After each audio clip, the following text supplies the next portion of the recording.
सुप्रभात बच्चों। आज हम करेंगे लेसन 2 दादी माँ। फर्स्ट लेक्चर में मैंने आपको इसके शब्दार्थ सेंड किए थे और आपने वो फेयर नोटबुक में लिख लिए होंगे।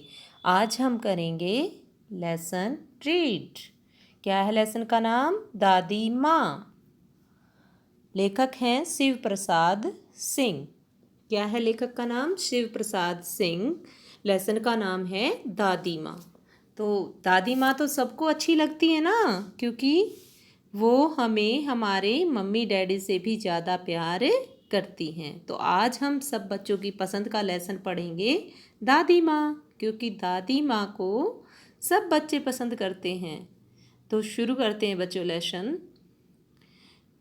कमज़ोरी ही अपनी पर सच तो यह है कि जरा सी कठिनाई पड़ते बीसों गर्मी बरसात वसंत देखने के बाद भी मेरा मन सदा नहीं तो प्राय अनमना सा हो जाता है। मेरे शुभचिंतक मित्र मुझे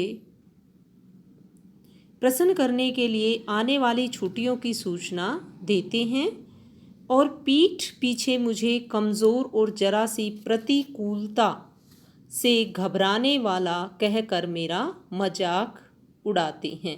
प्रतिकूल क्या होता है? जो हमारे अनुकूल ना हो, हमारे विपरीत होने वाला। मैं सोचता हूँ अच्छा अब कभी उन बातों को न सोचूंगा। ये कौन कह रहा है? लेखक शिव प्रसाद सिंह। ठीक है, जाने दो, सोचने से होता ही क्या है। पर बरबस मेरी आंखों के सामने शरद की शीत किरणों के समान स्वच्छ शीतल किसी की धुंधली छाया नाच उठती है। तो लेखक शिव प्रसाद सिंह कह रहे हैं कि बहुत साल बीत गए, लेकिन आज भी किसी की धुंधली छाया जो है मेरे सामने नाच उठती है। और वो कौन है? लेखक की दादी माँ, शिव प्रसाद सिंह की दादी माँ। मुझे लगता है जैसे कवार के दिन आ गए हैं। कवार कौन सा महीना होता है? आश्विन का महीने को कवार का महीना कहते हैं। मेरे गांव के चारों ओर पानी ही पानी हिलोरे ले रहा है।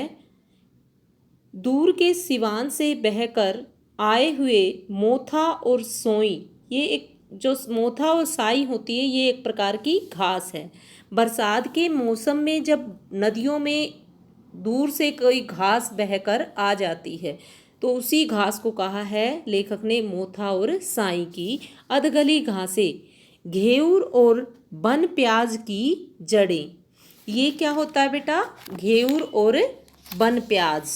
ये जो है हमारे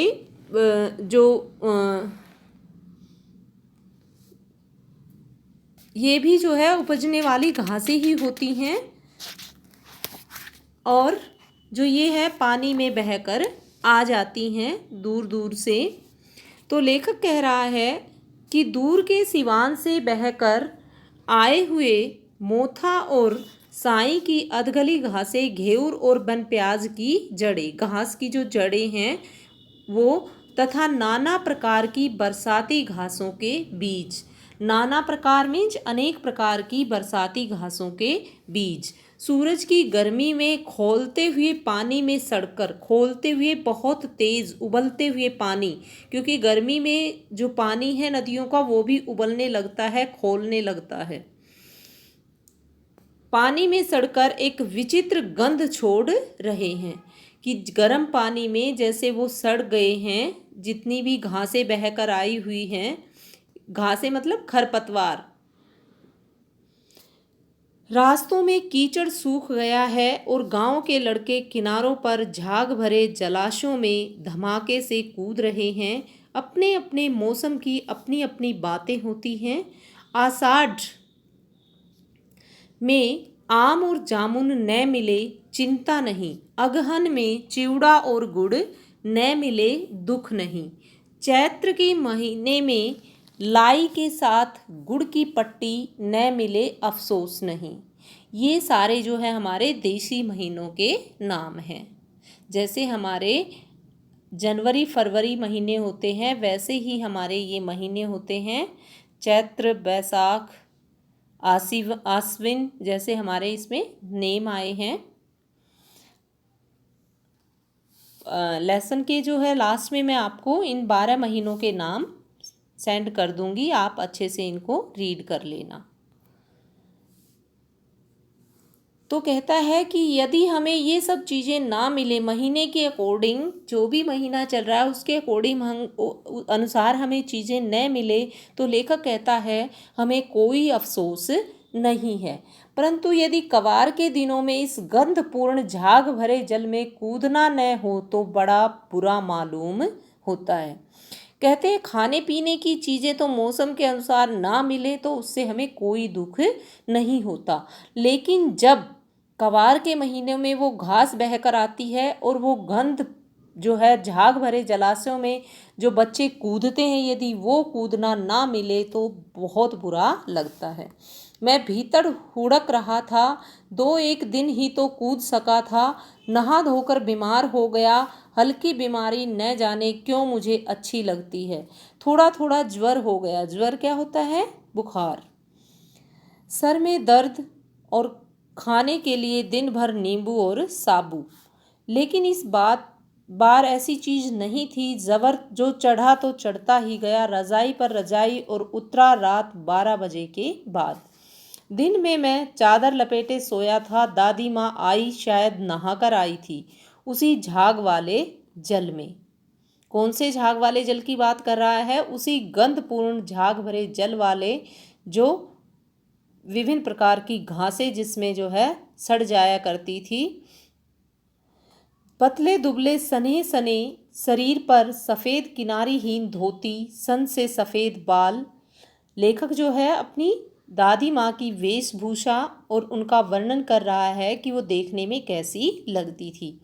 तो उनका दुबला पतला शरीर था, उन्होंने किनारीहीन सफ़ेद धोती जो है डाल रखी थी और उनके बाल बिल्कुल सफ़ेद थे और उनमें बिल्कुल शीतलता थी, जैसे क्योंकि वो अभी अभी स्नान करके आई थी। आते ही उन्होंने सर पेट छुए, यानी कि मुझे छू कर देखा। आंचल की गांठ खोल किसी अदृश्य शक्तिधारी के चबूतरे की मिट्टी मुंह में डाली, माथे पर लगाई, दिन रात चारपाई के पास बैठी रहती, कभी पंखा झलती, कभी जलते हुए हाथ पैर कपड़े से सहलाती, सर पर दालचीनी का लेप करती और 20 बार छू छू कर ज्वर का अनुमान करती। यानी कि दादी माँ ने मेरी बहुत सेवा की। हांडी में पानी आया कि नहीं, उसे पीपल की छाल से छोंका कि नहीं, खिचड़ी में मूंग की दाल एकदम मिल तो गई है, कोई बीमार के घर में सीधे बाहर से आकर तो नहीं चला गया, आदि लाखों प्रश्न पूछ पूछ कर वह घर वालों को परेशान कर देती। यानी कि लेखक कहता है जब मैं बीमार हो जाता था तो मेरी दादी माँ सब घर के लोगों को हजारों प्रश्न पूछकर परेशान कर देती थी। दादी माँ को गवई गांव की 50 किस्म की दवाओं के नाम याद थे। गांव में कोई बीमार होता उसके पास पहुंचती और वहाँ भी वही काम, हाथ छूना, माथा छूना, पेट छूना, फिर भूत से लेकर मलेरिया, सरसाम, ये बीमारियों के नाम है बच्चों, निमोनिया तक का अनुमान विश्वास के साथ सुनाती। महामारी और विसूचिका के दिनों में रोज सवेरे उठकर स्नान के बाद लवंग और गुड़ मिश्रित जलधार, गूगल और धूप, सफाई कोई उनसे सीख ले। दवा में देर होती, मिश्री या शहद खत्म हो जाता, चादर या गिलाफ नहीं बदले जाते तो वे जैसे पागल हो जाती। यानी कि वह बहुत सफाई परस्त थी, सफाई पसंद करती थी। बुखार तो मुझे अब भी आता है, नौकर पानी दे जाता है, मेस महाराज अपने मन से पकाकर खिचड़ी या साबू, डॉक्टर साहब आकर नाड़ी देख जाते हैं और कुनैन मिक्सचर की सीसी की तिताई के डर से बुखार भाग भी जाता है। यानी कि कुनैन के डर से जो टाइफाइड बुखार है, मलेरिया बुखार है, वो भाग भी जाता है, पर न जाने क्यों ऐसे बुखार को बुलाने का जी नहीं चाहता। यानी कि जो लेखक है वो अपनी दादी माँ को याद कर रहा है। नेक्स्ट जो लेसन है बेटा वो नेक्स्ट लेक्चर में हम करेंगे। धन्यवाद।